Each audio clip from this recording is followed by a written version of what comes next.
Bonsoir.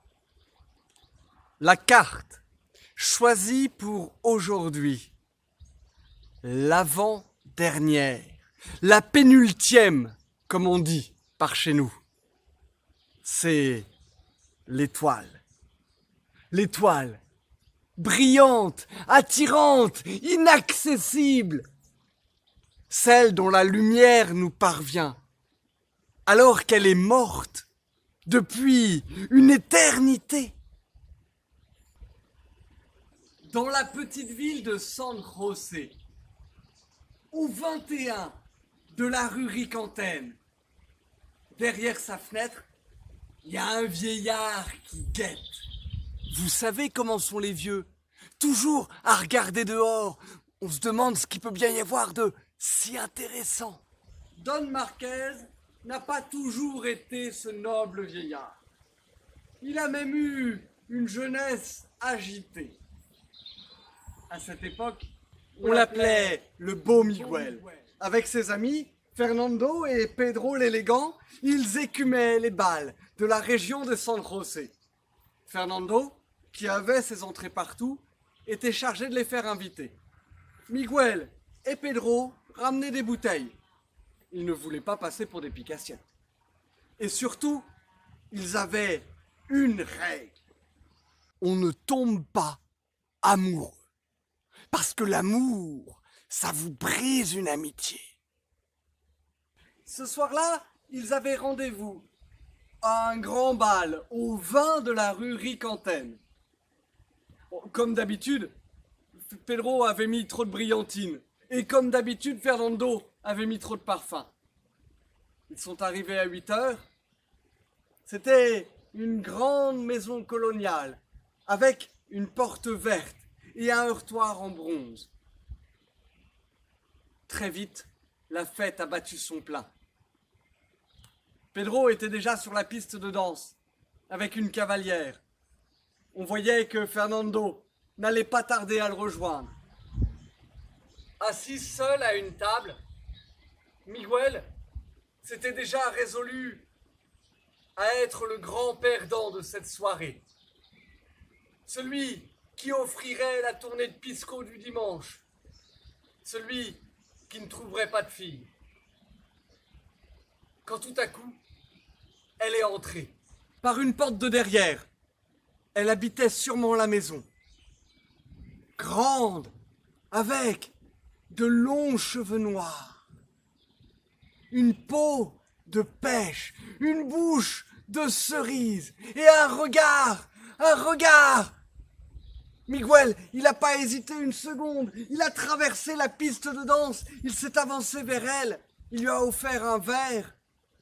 Ils ont parlé un peu et très vite, ils se sont mis à danser.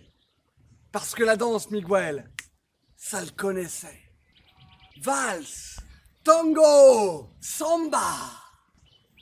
La soirée se terminait et ils dansaient encore. Fernando était parti depuis longtemps. Pedro faisait ses adieux à la maîtresse de maison, en serrant fort contre lui sa compagne d'un soir. Sur la piste de danse, Miguel et Isabella se sont arrêtés. Ils ne s'étaient même pas embrassés. Alors Miguel, il a serré un peu plus fort la main de sa cavalière et il a avancé les lèvres. Mais Isabella, elle l'a retenu d'un geste. Elle a dit non, nous, on n'est pas comme eux. Et elle lui a donné rendez-vous le samedi suivant, dans cette même maison, au 20 de la rue Ricantaine, à 15 heures.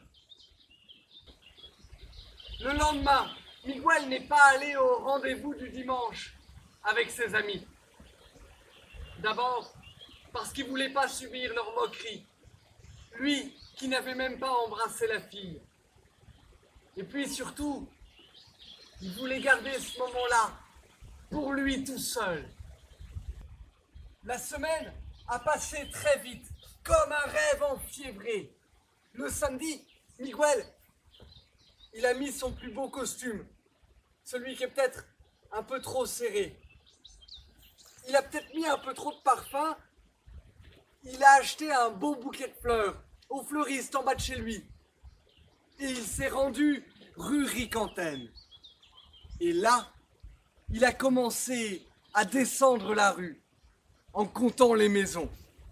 Numéro 2, numéro 4, numéro 6, numéro 8, numéro 10, numéro 14, numéro 16, numéro 18, numéro 22. Là où il y aurait dû y avoir le numéro 20, il n'y avait qu'une palissade qui protégeait un terrain vague. Alors, Miguel s'est dit qu'il avait dû se tromper en comptant les maisons. Il a remonté la rue et il a recommencé. Numéro 2, numéro 4, numéro 6, numéro 8, numéro 10, numéro 12, numéro 14, numéro 16, numéro 18, numéro 22. Alors, Miguel s'est dit qu'il avait dû se tromper et que ça devait être le numéro 120 ou peut-être bien le 80. Il a descendu la rue Ricantaine en courant. Mais la rue Ricantaine est courte. Elle s'arrête au numéro 54. À 6 heures du soir, Miguel est rentré chez lui, épuisé, affolé. Il s'est couché sans même manger. Le lendemain, il est allé au rendez-vous dominical avec ses amis. Ses amis se sont bien moqués de lui. Alors Miguel, ta petite, tu sais, celle pour qui tu nous abandonnes, tu l'as revue? À sa tête, ils ont tout de suite vu que quelque chose n'allait pas. Et quoi? Nous dis pas que non seulement toi, t'es amoureux, mais qu'en plus, elle l'est pas. Non, c'est pas ça, dit Miguel. Non, on avait rendez-vous hier. Et j'ai pas retrouvé la maison. Pas retrouvé la maison? Bah, comment ça? C'était... le 20. C'était le 20 de la rue Ricantaine. C'est pas bien compliqué, ça doit être entre le 18 et le 22. J'y suis allé, a dit Miguel. Mais à la place de la maison, à la place de cette grande maison coloniale avec une porte verte, il n'y a plus qu'un terrain vague derrière une palissade. Un terrain vague! Miguel, quand on a rendez-vous avec une fille, faut pas boire avant, hein? Miguel est rentré chez lui. Mais le mercredi, ses amis étaient là en bas de chez lui. Elle appelait Miguel, oh Miguel! Ta petite là, on l'a revue. Elle s'est jetée sur nous dans la rue. Elle n'a pas pu venir samedi dernier. Un enterrement dans sa famille, un vieil oncle. Mais elle t'attend samedi prochain, entre 15h et 17h, chez elle, au 20 de la rue Ricantaine. Si tu veux notre avis, elle t'attendra beaucoup plus longtemps. Le samedi, Miguel, il a remis son costume un peu trop serré. Il a peut-être remis un peu trop de parfum. Il a pris le bus qui mène à la rue Ricantaine et en descendant du bus, il s'est aperçu qu'il avait oublié ses cigarettes.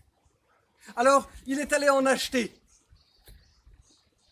Au tabac, devant lui, un jeune homme qui portait un costume beaucoup trop serré et qui avait mis beaucoup trop de brillantine. Il tenait un bouquet de fleurs.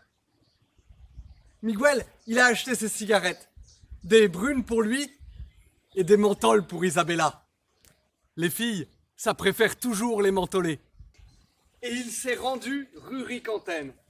Et là, devant la plaque qui indique le nom de la rue, il y avait le même jeune homme avec son costume trop serré, qui tenait son bouquet de fleurs tellement fort que les tiges en étaient toutes cassées. Il a attrapé Miguel par le bras et lui a dit « Excusez-moi, est-ce qu'on est bien rue Ricantaine ?» Miguel s'est dégagé, il a dit « Bien sûr, vous voyez bien qu'on est rue Ricantaine. »« Je cherche le numéro 20, c'est une grande maison. »« Je sais, » a dit Miguel. « C'est une grande maison coloniale, avec une porte verte et un heurtoir en bronze. »« Oui, c'est ça, vous l'avez vu ?» Mais Miguel n'a rien répondu. Il a descendu la rue Ricantaine et il est rentré directement chez lui, sans s'arrêter devant le terrain vague, derrière la barricade. Quand il a eu un peu d'argent, Miguel a acheté un appartement au 21 de la rue Ricantaine. En face de sa fenêtre, il y a juste un terrain vague, derrière une palissade. Et depuis, Miguel guette. Il attend le retour de la maison. Il attend le retour d'Isabella, qu'il n'a jamais cessé d'aimer. Il n'y a plus le choix. Les étoiles ont parlé. Demain, nous passerons tous en jugement. Bonne nuit.